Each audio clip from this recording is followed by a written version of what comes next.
C'était le dernier NXT avant NXT TakeOver In Your House et la hype est montée encore d'un cran.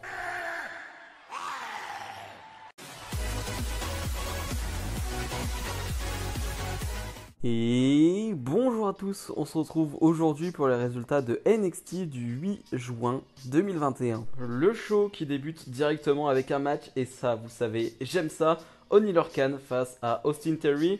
Les deux se sont pris un peu la tête la semaine dernière. Il y a une mini-guerre qui est en train de commencer entre The Way, donc le clan de Gargano, et le clan de Pete Dunne. The Way qui ont une musique d'entrée que je trouve géniale. D'ailleurs, je sais pas pourquoi, j'y ai pensé là, mais je la trouve géniale tout simplement.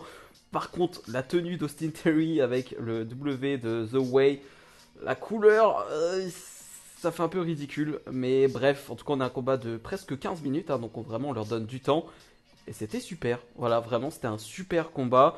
Austin Theory est une star, ou en tout cas une future star, parce que pour le moment c'est quelqu'un qui est un peu mis de côté, c'est-à-dire que c'est quelqu'un qui est dans l'ombre de Gargano. Il a été dans l'ombre d'Andrade par exemple quand il était dans le roster principal. Voilà, il est toujours un peu dans l'ombre, mais qu'est-ce qu'il est fort Austin Theory, que ce soit physiquement, le gars il a un physique, c'est n'importe quoi, enfin, vraiment pour son âge, je crois qu'il a 25 ans, mais c'est n'importe quoi, tout simplement. Et sur le ring, ce qu'il est capable de faire à son âge aussi, bah, je trouve ça dingue. Et Oney Lorcan, qui est le vétéran, j'ai envie de dire, bah, fait le boulot aussi sur le ring, ce qui donne un vrai bon combat. Il va y avoir un peu des interventions de Gargano et Pete Dunne, ça va jouer pour Oney Lorcan qui va en profiter, qui va gagner ce combat. Franchement, peu importe qui gagnait, tout ce que j'ai vu, moi, c'était un bon combat et ça m'a plu. Santos Escobar est sur le ring avec son clan Legado del Fantasma. Il réclame Bronson Reed et Bronson Reed va arriver, le champion nord-américain. On pense qu'il va y avoir un peu de bagarre entre les deux, mais finalement MSK va arriver, va finalement rien avoir. Donc là on est sur un 3 contre 3 et Santos Escobar va proposer quelque chose de très intéressant pour la suite. Il va proposer que tous les titres soient en jeu. Voilà, il propose un match 3 contre 3, donc Santos Escobar avec son clan, donc Legado del Fantasma, face à MSK et Bronson Reed, à NXT TakeOver In Your House, qui a lieu ce week-end, hein, je vous le rappelle. Et le titre, donc par équipe de MSK, sont en jeu. Et le titre nord-américain de Bronson Reed est en jeu. Je trouve la stipulation géniale. Voilà, ça fait quelques semaines qu'on tourne autour de MSK, Bronson Reed, Legado del Fantasma. Et bah c'est bien, c'est bien. On nous donne finalement ce 3 contre 3 que j'ai hâte de voir. Je vous donne mon pronostic, je pense pas que les titres vont changer, je pense pas que tous les titres vont changer d'un coup comme ça. Mais en tout cas la stipulation avec tous les titres en jeu, ça j'aime. Mercedes Martinez, qui est censé avoir un match face à une jobbeuse, va se faire attaquer par Xayali. Alors ça ne va pas durer longtemps cette attaque, parce que finalement Mercedes Martinez va réussir à prendre le dessus, va être quand même mal en point et va quand même dire en mode badass, bah je veux le combat quand même, vas-y, donne-moi ce combat. Elle va le gagner en 15 secondes, elle va faire son finish et remporter le combat. Ok, d'accord, bah c'est comme ça que tu bookes quelqu'un de très badass, voilà, tout simplement. Une Mercedes Martinez qui va affronter Xayali, je crois, NXT TakeOver In Your House. C'est un match que j'attends énormément parce que je sens qu'il va y avoir quelque chose de très paranormal autour de ce match.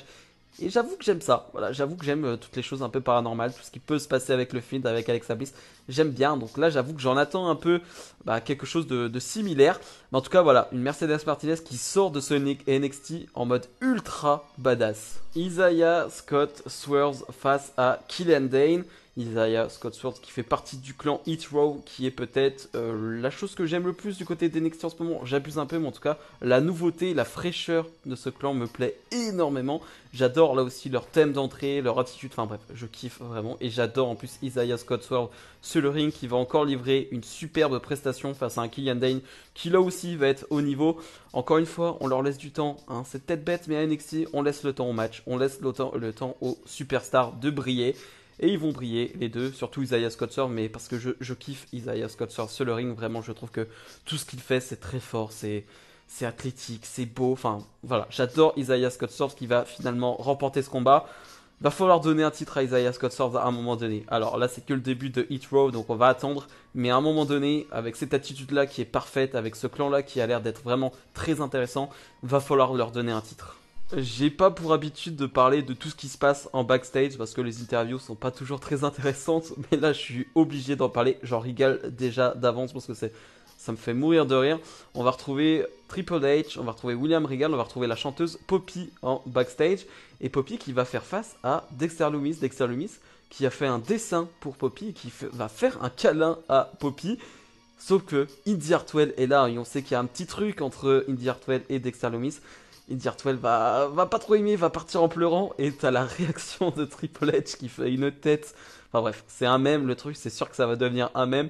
Ouais, bref, voilà, comme je le disais, je parle pas trop de trucs en backstage, mais j'avoue que ça m'a fait beaucoup rire ce truc. Le segment fun du show, on va retrouver Ted DiBiase, donc Million Dollar Man, qui a une grosse annonce à faire, donc il appelle Cameron Grimes et bien sûr LA Knight, les deux qui ont fait des petits segments, qui ont fait des petites vignettes en mode on est des millionnaires, et en fait c'est un peu le combat de qui sera le meilleur millionnaire entre les deux, voilà, qui sera le meilleur riche, si je puis dire, entre les deux. C'est très drôle, franchement c'est très très drôle. Cameron Grimes se fait mourir de rire dans cette attitude là, dans cette gimmick là.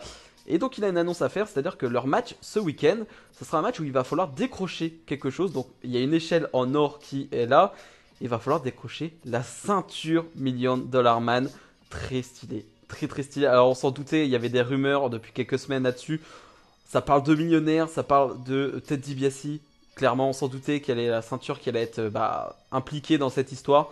Mais voilà, ça rajoute un peu plus de prestige, j'ai envie de dire, dans ce match qui, franchement, m'intéresse vraiment, mais pas forcément pour le match en lui-même, mais pour tout ce qui s'est passé autour de ça, avec Million Dollar Man, avec un Cameron Grimes que j'adore, avec un LA Knight qui joue bien son rôle. Bref, je trouve que c'est vraiment une réussite totale et c'est peut-être l'aboutissement ce week-end. Grizzled Young Veterans font face à des jobbers. Le match va durer un peu trop longtemps, je trouve, pour un match face à des jobbers. Pendant le combat, on va retrouver Timothy Thatcher et Ciampa qui s'en feud avec les Grizzled Young Veterans, qui vont observer ce combat. Finalement, les Grizzled Young Veterans, ce nom m'énerve vraiment, vont remporter ce combat et en fait Ciampa et Thatcher vont tout simplement rester là et ça va pas trop plaire aux Grizzled Young Veterans qui vont tout simplement dire mais en fait on a fini avec vous, on veut plus, nous on veut juste les titres. Et Ciampa qui va dire mais en fait si vous voulez avoir une chance pour les titres, déjà faut nous battre. En fait nous on est là, il faut nous battre. Donc la semaine prochaine on aura les Grizzled Young Veterans face à Ciampa et Thatcher. Voilà, les Grizzled Young Veterans qui ont un nom insupportable déjà, voilà, sur le ring ne m'intéresse pas beaucoup, donc j'espère une victoire de Thatcher et de Ciampa. Candice LeRae est sur le ring et forcément elle va nous parler de Poppy, cette chanteuse qui a un peu ruiné, cassé la relation entre Dexter Lumis et Indy Hartwell, en tout cas c'est selon les dires de Candice LeRae. Finalement Poppy va arriver et Poppy, bon, elle n'a pas grand chose à faire de ce que raconte Candice LeRae, elle va dire j'ai une petite surprise pour toi. Et la surprise, c'est quoi? C'est Yoshirai. Yoshirai qui fait son retour. Quel bonheur. Je suis tellement heureux de revoir Yoshirai. C'est pas que la division féminine de NXT n'est pas très bonne. Au contraire, elle est excellente. Mais revoir Yoshirai, ta meilleure catcheuse WWE, c'est du bonheur. Yoshirai qui va s'en prendre à Candice LeRae. Et voilà, je sais pas, là on va avoir peut-être une petite feud entre Candice LeRae et Yoshirai, mais c'est quelque chose qu'on a déjà eu. Donc, je sais pas si c'est une bonne idée. Bref, peu importe, dans tous les cas, Yoshirai est de nouveau présente et ça, c'est du bonheur. Dakota Kai face à Ember Moon. Je rappelle que Ember Moon fera face à Raquel Gonzalez ce week-end lors de NXT TakeOver. Donc c'est une sorte d'entraînement pour Ember Moon. Un match qui va durer 13-14 minutes et un match excellentissime, vraiment c'est un super match. Ça m'a un peu de temps à démarrer, j'ai eu peur de la trop grosse domination de Dakota Kai. Finalement non, pas du tout, les temps de domination vont être assez partagés. Ember Moon ne paraît pas faible dans ce combat et Ember Moon surtout qui monte en puissance, je trouve, depuis qu'elle est de retour. C'est sans doute son meilleur match, je pense, du côté de NXT. Alors elle a eu des super matchs en 2 contre 2, mais là en 1 contre 1 je pense que c'est son meilleur match. Je la trouve plus en forme physiquement, je la trouve encore plus à l'aise sur le ring. Bref, c'est la Ember Moon qu'on aime, c'est la Ember Moon de la grande époque, j'ai envie de dire. Et Dakota Kai qui fait comme d'habitude le boulot, mais Dakota Kai, voilà, elle n'est plus à présenter. Donc vraiment on a un super combat qui va se terminer d'une manière que je n'aime pas trop. Raquel Gonzalez va intervenir dans une disqualification. Raquel Gonzalez va vouloir détruire Ember Moon, mais Ember Moon va la contrer d'une manière formidable. Voilà, une sorte de Eclipse, mais sur une powerbomb, elle va enchaîner avec une Eclipse et elle va poser avec le titre.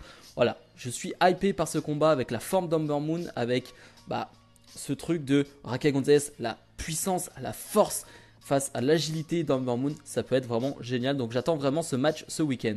Le segment Main Event, le segment qui va finir ce show. On retrouve Karrion Kross avec William Regal et Karrion Kross va juste dire je veux que tout le monde vienne, je veux que tous mes opposants de ce week-end viennent. Finalement tout le monde va faire un peu sa promo, hein. Kyle O'Reilly, Johnny Gargano, Pete Dunne, voilà, tout le monde va faire un peu sa promo. Adam Cole va faire sa promo mais dans son coin, c'est-à-dire par visio, voilà, par écran interposé. Il va pas être là, en tout cas Adam Cole. Et forcément, ça va partir en bagarre générale avec un Karrion Kross qui va être surpuissant, qui va dominer tout le monde et qui va poser avec le titre pour la fin. En tout cas, c'est ce qu'on croyait parce qu'Adam Cole va surgir de nulle part et porter un super kick dans la tête de Karrion Kross et poser avec ce titre. Et Adam Cole qui nous rappelle que c'est l'ancien champion NXT, c'est celui qui a le règne le plus long en tant que champion NXT. Il nous rappelle qu'il est présent, donc voilà, c'est un main event assez classique, voilà, un segment assez basique. Mais voilà, ça donne quand même une certaine hype pour le match de ce week-end qui promet d'être exceptionnel. Bilan de ce NXT avant NXT TakeOver In Your House, et c'était très bien. Voilà, c'était un bon show pour préparer ce TakeOver. On a 2 bons matchs, on a de super segments, on a le retour de Yoshirai. Bref, c'est vraiment un excellent show. Mais je me répète chaque semaine, mais NXT ne me déçoit jamais. Même les shows d'avant TakeOver qui peuvent peut-être être un peu plus faibles parce que tu dois un peu hyper pay-per-view, mais tu dois pas trop en montrer non plus. Donc c'est toujours un peu compliqué à booker. Non, même ces shows-là sont bien. Maintenant, attention, hein, j'ai une seule chose négative, c'est les disqualifications. Voilà, je trouve qu'il y en a un peu trop du côté de NXT sur des matchs qui durent 15 minutes. T'as pas envie d'avoir une disqualification sur les fins de combat et donc ça, je trouve ça dommage. Bref, comme d'habitude, n'hésitez pas à mettre le petit pouce bleu, à me donner votre avis sur ce show. Nous, on se retrouve dans la semaine pour ma review de SmackDown. Salut, salut!